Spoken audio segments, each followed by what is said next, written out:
Dupla sertaneja com mais de 20 anos de carreira, César Menotti e Fabiano têm na bagagem um Grammy Latino de melhor álbum romântico e sucessos que conquistaram o coração do Paraná e do Brasil.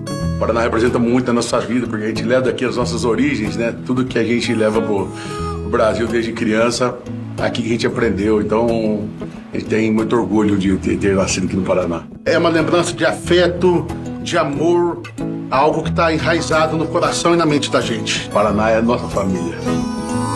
Das raízes da emoção às estrelas do sertanejo, César Menotti e Fabiano mostram que ser bicho do Paraná é celebrar a música em todos os cantos. Eu vou voltar pra minha terra no norte do Paraná.